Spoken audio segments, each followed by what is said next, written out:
na upendo wako vikamiminike juu yangu, wala usiniache wala kunipungukia.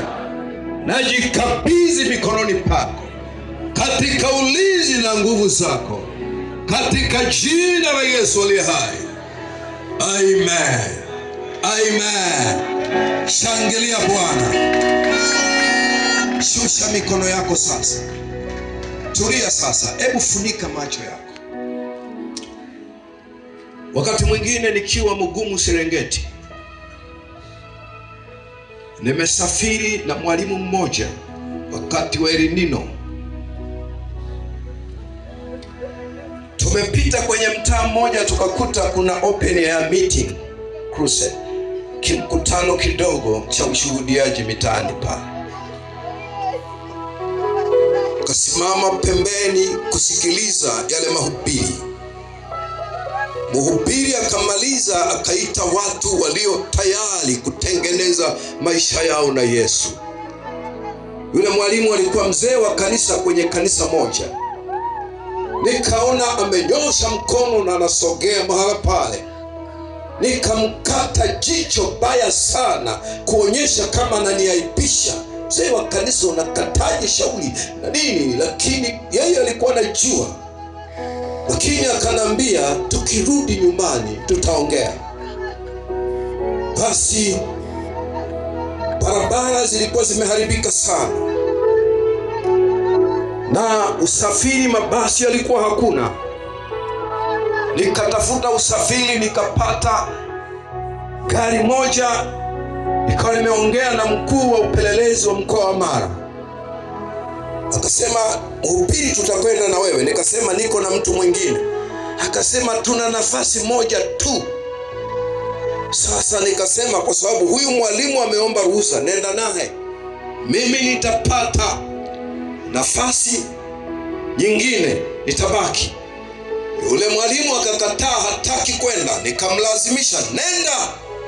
Akaenda kwa shingo upande, mimi nikabaki pale. Baada kama ya saa moja akapita mbunge wa wakati ule. Niliponiona pale akasema, mchungaji, unafanya nini hapa? Yule alikuwa kaka yangu, si wa mama yangu, lakini baba yetu ni mmoja.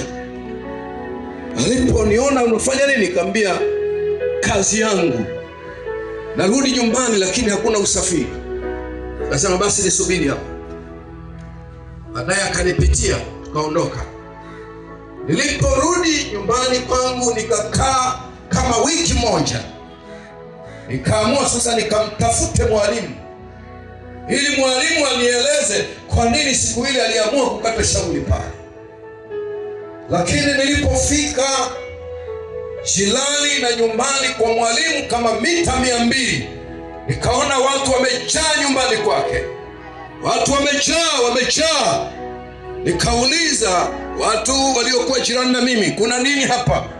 Wakanambia mwalimu amekufa. Mwalimu amekufa kwa namna gani? Mwalimu amejinyonga. Nilijilaumu maisha yangu muda mrefu sana. Nikaona lile nimelisababisha mimi. Kama ningemsikiliza, ningempa neno lililo hai, lingebadilisha maisha yake, wala asingejiua. Lakini kwa sababu nilimlazimisha, nikitaka wahi kazini. Sasa amewahi kazini, lakini hawezi kuendelea kufanya kazi. Kwa hiyo tangia wakati huwa ninazingatia nafasi ya kila mmoja. Kila mmoja anaweza akatengeneza na Yesu, hata kama alikuwa anasali, hata kama alikuwa anafanya nini, lakini anajiona uhusiano wake na Yesu sio mzuri, uhusiano wake na Mungu sio mzuri.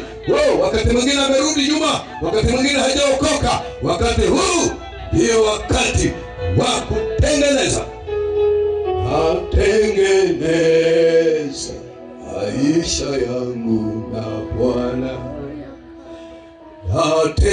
natengeneza maisha yangu na Bwana, ili Yesu akija anikute tayari, ili Yesu akija anikute